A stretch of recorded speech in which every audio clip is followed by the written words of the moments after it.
In this video, we're going to have a look at expanding brackets using distribution. So when we're looking at distribution, we are taking a term that is outside the bracket and multiplying it by a term inside the bracket. So in this example, we have 3 outside the bracket and we are distributing it to b plus c inside the brackets. Alright, so inside the bracket, I have a b and a c. And I can demonstrate that b and a c using a rectangle for a b and a circle for a c. And both of those terms are inside a set of brackets. And what it is telling me is that instead of having one lot of b plus c, I've actually got 3 lots. So I got one lot of b plus c, plus a second lot of b plus c, plus a third lot of b plus c. So all up, I've got 1 lot, 2 lots, and 3 lots of b plus c.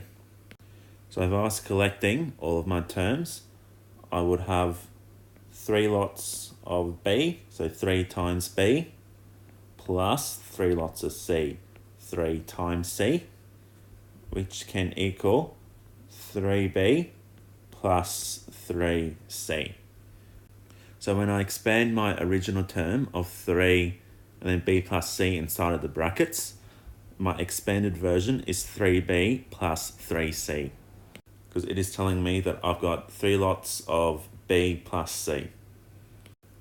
So when we're distributing, we're taking the term outside the bracket and we're multiplying it by the term inside the bracket.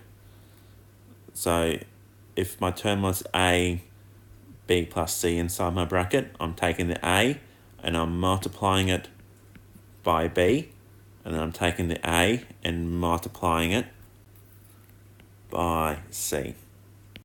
So that is going to equal a times b plus a times c, which is equal to ab plus ac.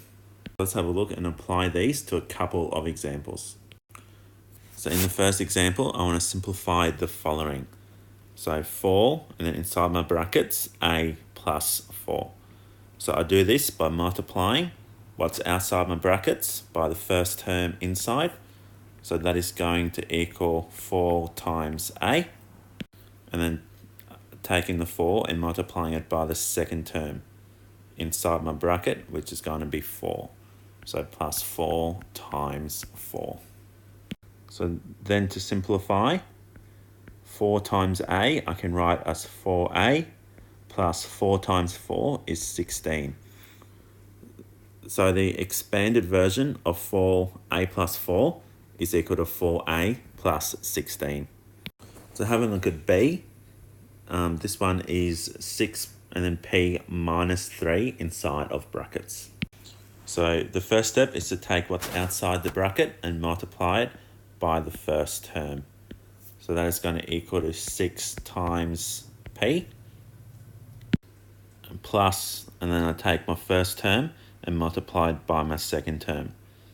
Remember, when I'm looking at my second term, I also need to have a look at what sign is in front of it. So that is a subtract 3 or a minus 3. So my term is going to be 6 times negative 3. So then to simplify that, 6 times p is equal to 6p plus 6 times negative 3 is equal to negative 18. So my answer is going to be 6p plus negative 18 or 6p minus 18. Either answer is correct. So in my next example, I want to expand negative 3 and then 2g plus 4 inside my brackets.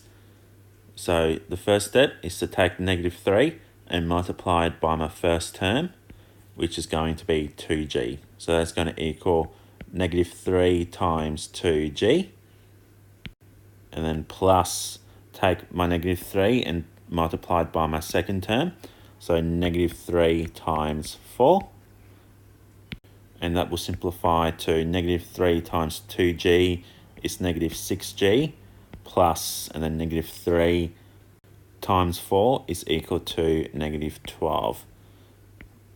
So the answer is going to be negative 6g plus negative 12, or I could write that as negative 6g minus 12.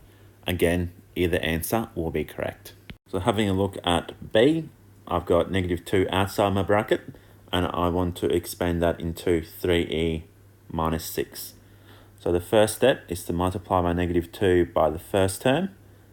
So that is going to equal negative 2 times 3e, and then plus negative 2 times my second term. Remembering that I need to have a look at the sign in front and pick up that it is negative 6, not just 6. So it's going to become plus negative 2 times by negative 6. And to simplify that, negative 2 times 3e is negative 6e, plus negative 2 times negative 6 is 18. So my simplified answer is negative 6e plus 18.